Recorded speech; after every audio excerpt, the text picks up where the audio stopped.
Ah, now you've mentioned a name familiar to me. Augsburg, the Diet of Augsburg of 1530. Is this the same meeting in which the Lutherans presented their Augsburg Confession? How did the Augsburg Confession come to be written? Did Luther write it? What was the end result of the Diet? David, that's a very good question. Yes, the Augsburg that we're talking about was the famous Diet of Augsburg of 1530, at which the Lutherans did present their very important confession.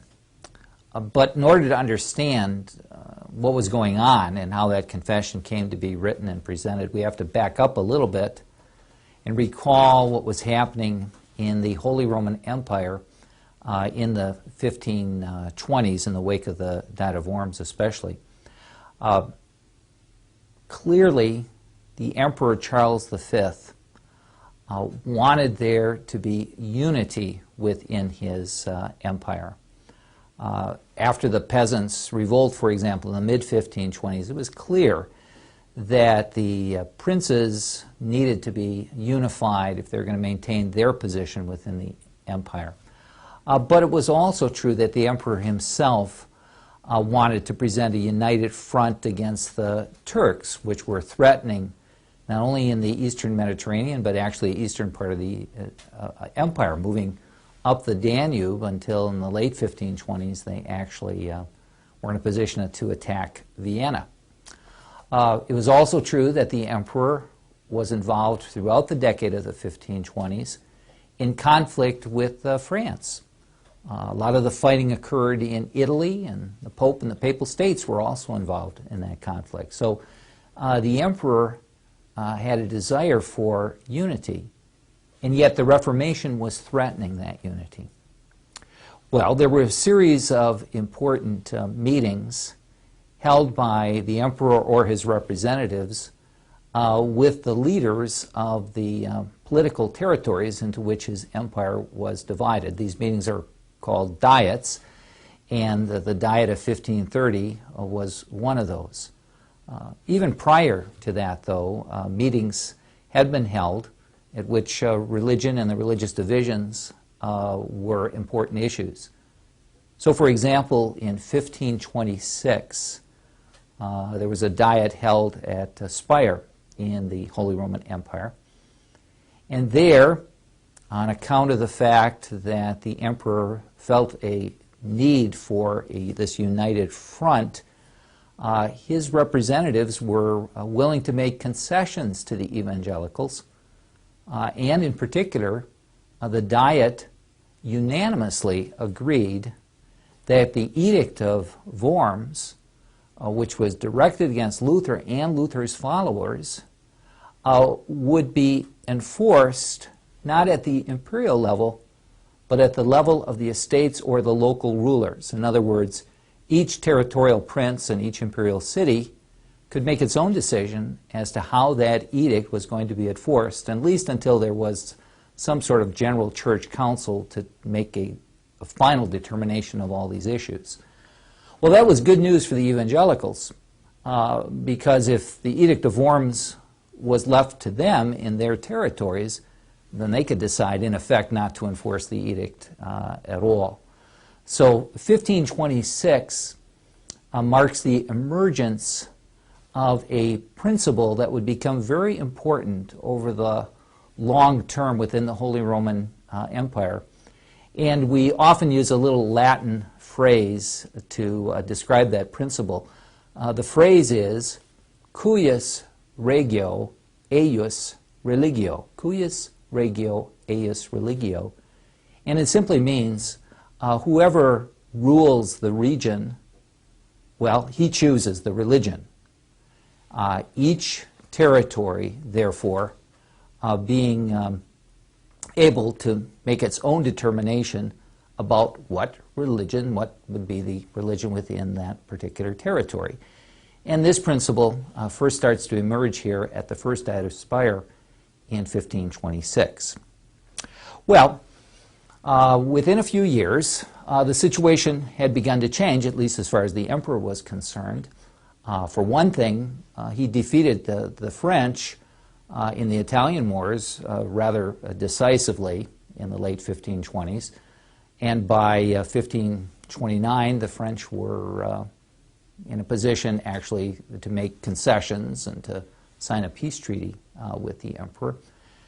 As a result, then, when a second Diet of Speyer was held in 1529, this time the emperor's representatives, in particular his own brother Ferdinand, they were in no mood to continue concessions to the evangelicals, that is the Lutheran princes and territories.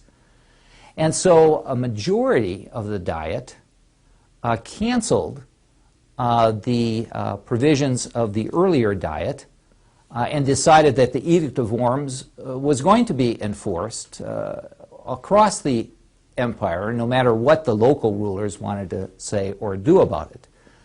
Well, this provoked a heated debate and an official protest from a number of the princes and representatives of imperial cities. And it's really as a result of that protest that that party or faction came in history to be known as the Protestants, because they protested the decision of the Second Diet of Speyer to enforce the Edict of Worms against Luther and his followers. So all through this period, then, religion is a divisive element within the Holy Roman Empire.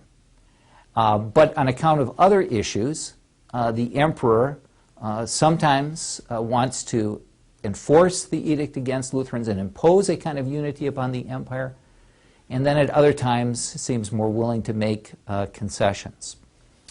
Well, once again, the emperor called for a meeting of his empire, a diet, representatives of the various estates or divisions within the empire, to be held in Augsburg in the summer of 1530. Although Charles had driven off the Turks from Vienna, and although he had signed a peace treaty with the French, nonetheless, he appeared, at least initially, to be somewhat in a more conciliatory mood with respect to the Lutherans. Since no general church council had been held, Emperor Charles seems to have been contemplating holding himself forth as a kind of arbiter for the religious divisions within Christendom. At any rate, he invited the evangelicals to actually present a statement or statements of their faith and a kind of defense of the changes that they had been making in the religious practices of their various territories as a part of the official agenda for the Diet of Augsburg for 1530. This means, then, that rulers of various territories, like John of Saxony or Philip of Hesse, as well as representatives of various cities that embraced the Reformation, would have their opportunity to explain just why they had done that, what was going on in their territories, and make an official presentation to the emperor. Now, for some time, really, prior to that, the Lutherans had been writing down confessions of what they believed and what they stood for. Luther had done so in connection with his debate with Zwingli. Prior to the visitations that had led to the writing of the catechisms, there had been instructions written down, and these instructions also functioned somewhat as a confession of faith. But now, particularly in response to the emperor's invitation, further documents were forthcoming.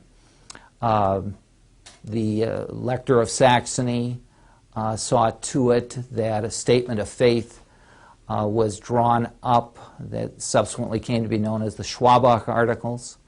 And then even later, another additional document was written too, called the Torgau Articles, even at Marburg, articles of religion had been written up, as we mentioned some time ago. Well, there were these statements of faith then, which the evangelical princes were bringing along with them for presentation to the emperor at the Diet of Augsburg in 1530. It turns out that Luther could not attend the Diet of Augsburg because he was still under the explicit condemnation of the empire in the Edict of Worms. So he had to stay behind in Saxon territory where he'd be safe. He did go to Coburg, which was the place in Saxony as close to Augsburg as possible, so that Luther himself could remain in touch with what was going on in Augsburg during the Diet. His friend and colleague at Wittenberg, Philip Melanchthon, did accompany the elector of Saxony to Augsburg, and so he was there. Well, when they arrived, the evangelical princes and representatives of the various cities that embraced the Reformation decided that they'd be in a stronger position if instead of presenting several statements of faith, they could unite behind just one statement of faith. Furthermore, they also discovered that their Catholic opponents were also busy writing up statements, and one of them, John Eck, had written up a long series of articles in which he had tried to identify the Protestant party with heresies of antiquity, arguing that instead of going back to the Bible, they were really adopting all sorts of false doctrines which were in contradiction with the traditions of the church going back to Christ and the apostles. So a new set of issues also had somewhat come to the fore. To make a long story short, the princes gave to Philip Melanchthon the task of preparing a definitive statement of faith that would answer the emperor's requests as well as to refute some of the accusations being made against the Lutherans. Now, Melanchthon did this work with input from other theologians who were there in Augsburg.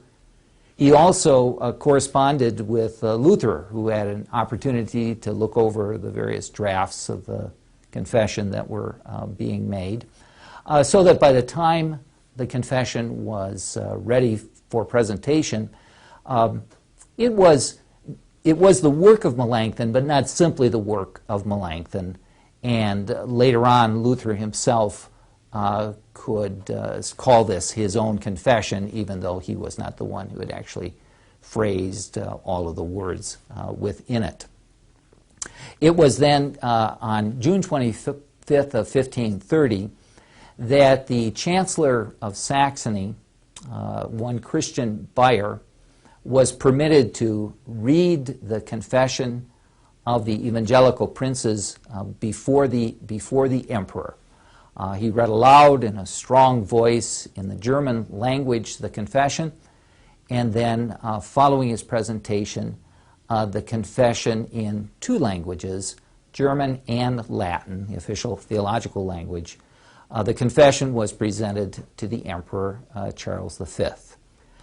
It was signed by the Elector of Saxony, John, and his son John Frederick. It was also signed by Philip of Hesse, a handful of other evangelical princes, and then also the representatives of two of the imperial cities, Nuremberg and Reutlingen. Now, the significance of this confession turned out to be tremendous.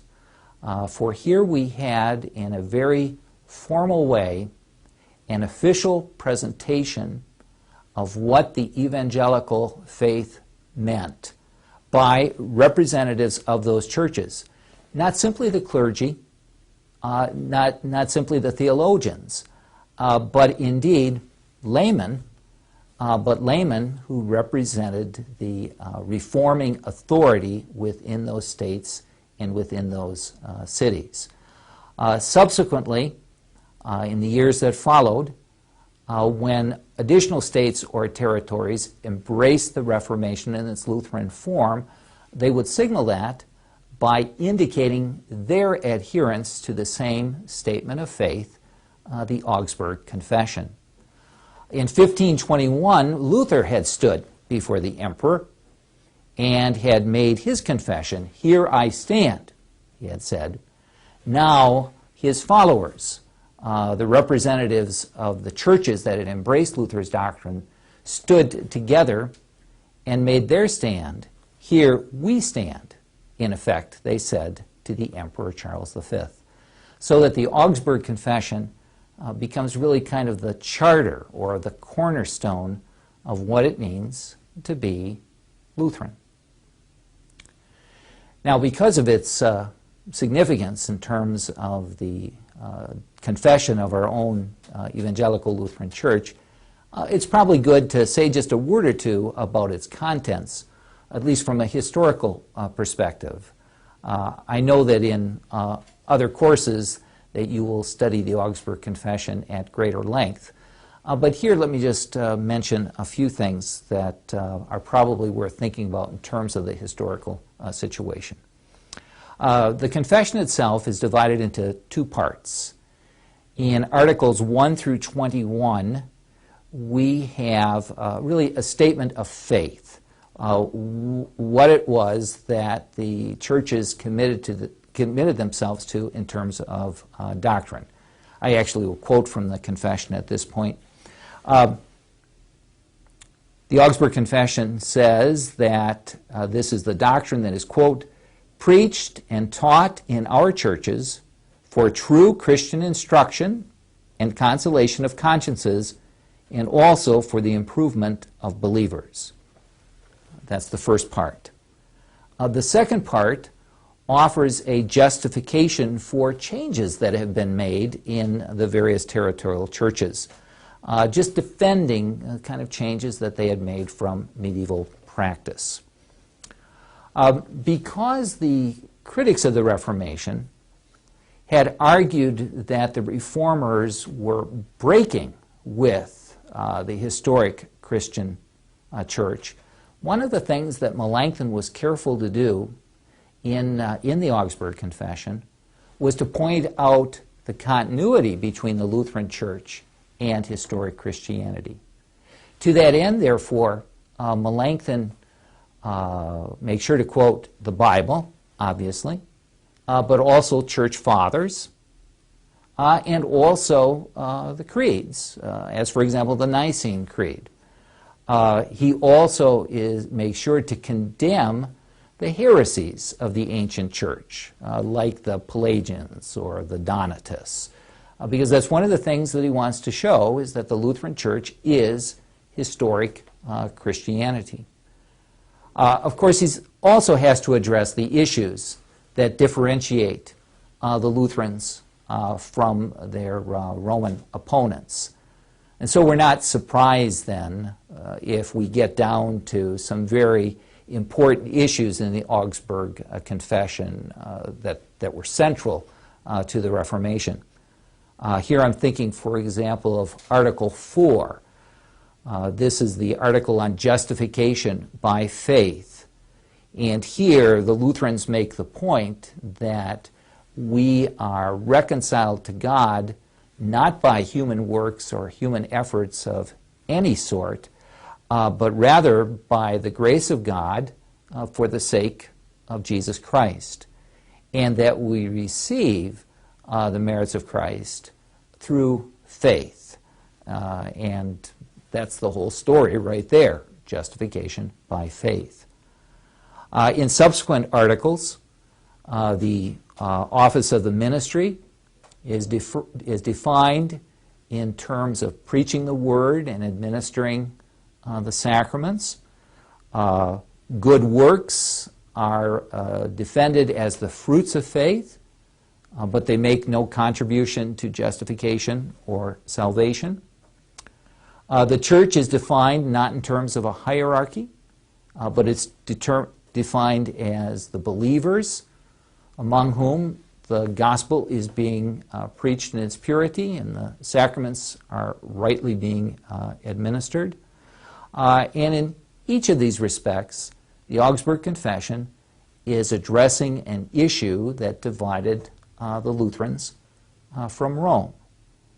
But by 1530, other forms of Protestantism had begun to emerge as well, and so in some of the articles, we can see that Melanchthon has principally in view these other forms of Protestantism. So, for example, in Article 9, baptism is affirmed as necessary for salvation, and the Lutherans affirm the propriety of baptizing infants. Well, this was on account of the fact that there were already some Anabaptists, those who rejected infant baptism. We'll talk about those a little bit more later, but Augsburg Confession indicates that we stand by infant baptism.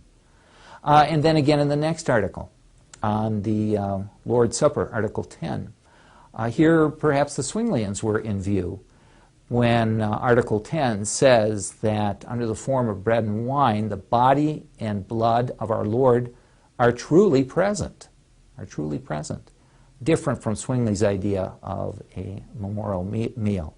So the Augsburg Confession principally has in mind kind of the Catholic opponents of Lutheranism, but on more than one occasion also addresses questions that would separate Lutherans from other forms of Protestantism. In the second part of the confession, I think it's the Catholics that are more in mind, as Melanchthon defends communion in both kinds instead of just one kind. He defends the marriage of priests. He talks about the authority of bishops, rejects monastic vows. Those are the issues, the kinds of issues that are dealt with in that second part. So we have here in this confession this early yet definitive statement of what it means to be a Lutheran. Now, going back to the narrative a little bit, let me say a few words more about what was happening at Augsburg. There were some Protestants at Augsburg who did not sign on to the Augsburg Confession.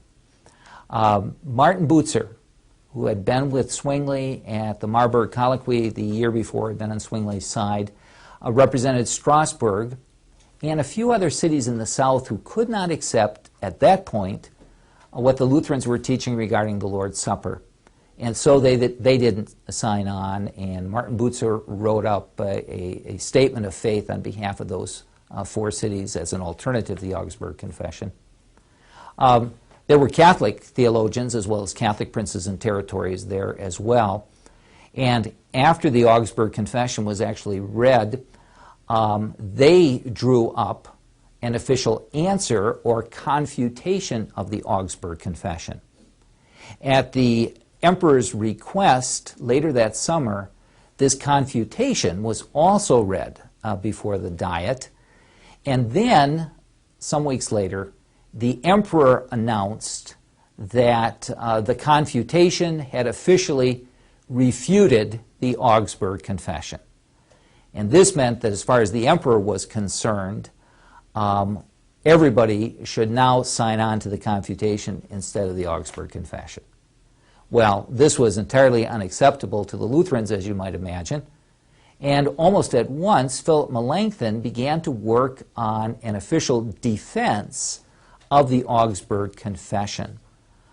He was not permitted to officially present that to the Emperor, so he continued to work on it after the return to Wittenberg, and that document came to be known as the Apology or Defense of the Augsburg Confession. It really amounts to an official explanation and elaboration on the teachings in the Augsburg Confession, written especially in view of the confutation. So it's kind of an official second document that came to be incorporated later into our Book of Concord.